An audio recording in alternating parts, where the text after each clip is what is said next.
আসসালামু আলাইকুম। এসএসসি 2025 সালে পরীক্ষার্থীরা, তোমাদের বোর্ড চ্যালেঞ্জের রেজাল্ট তৈরি হইতেছে এবং আমাদের কাছে সরাসরি একটা তথ্য এসেছে যে তোমাদের তোমাদের মধ্যে যে সকল শিক্ষার্থী যারা সেট কোড লেখো নাই, এখানে একটা বিষয় দেখো, এমসিকিউ অংশে ওয়েমারে যারা সেট কোড লেখো নাই, এক্ষেত্রে তোমাদের এমসিকিউ অংশে এই ভুলটা সংশোধন করে তোমাদেরকে পাশ করে দেওয়া হচ্ছে শিক্ষা বোর্ডে।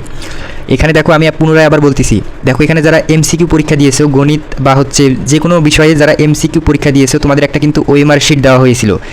এই ওএমআর শিটে দেখো একটা বিষয় এখানে শিক্ষার্থীরা ভুল করছিল, বিষয় কোড লেখে নাই, বিষয় কোড আর হচ্ছে সেট কোড, এই দুইটা বিষয় যারা লেখো নাই বা ভরাট করো নাই, এক্ষেত্রে তোমাদের এই দুইটা বিষয় তারা শিক্ষা বোর্ডে দেখে তোমাদের এটা পূরণ করে দিয়ে কিন্তু যে সেটে তোমাদের রেজাল্টটা পাস চলে আসতেছে সেই সেটে তোমাদের মিলিয়ে রেজাল্টটা কিন্তু পাস করে দেওয়া হচ্ছে।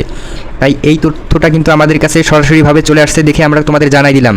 তোমরা যারা সেট কোড ভরাট করো নাই বা হচ্ছে বিষয় কোড লেখো নাই, এক্ষেত্রে যাদের রেজাল্ট ফেল চলে আসছে, অনেক শিক্ষার্থী দেখা গিয়েছে যে কি জানো, তাদের রেজাল্টে হচ্ছে শুধু ফেল দেখাইতেছে কিন্তু কোনো নাম্বার শো করতেছে না। এইভাবে যাদের হয়েছে তাদের হচ্ছে সেট কোড বা বিষয় কোড, এই দুইটার কারণে কিন্তু ফেল চলে আসছে।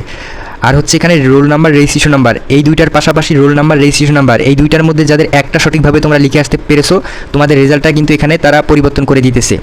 রোল নাম্বার, রেজিস্ট্রেশন নাম্বার, এই দুইটার মধ্যে যাদের দুইটাই ভুল দেখতেছে, এক্ষেত্রে কিন্তু খাতাটা কার, এক্ষেত্রে এটা কিন্তু বের করা যাইতেছে না। কিন্তু রোল নাম্বার যদি তোমার ঠিক থাকে বা রেজিস্ট্রেশন নাম্বার তোমার ঠিক থাকে, যে কোনো দুইটার মধ্যে একটা যদি ঠিকভাবে লিখে আসতে পারো, সেক্ষেত্রে তোমাদের রেজাল্টটা সরাসরি পাস করে দেওয়া হয়েছে। আর এখানে সেট কোড যারা লেখে নাই, এখানে যে কোনো একটা সেট তারা পূরণ করে দিয়ে তোমাদের এখানে পাস করে দিতেছে। তাই তোমরা কোনো চিন্তা করবে না, আমাদের কাছে আপডেট চলে আসছিল, আমরা জানাই দিলাম ভিডিও আকারে। তাই সকল তথ্য আমরা জানাই দিব, অবশ্যই সাবস্ক্রাইব করে রাখবে এবং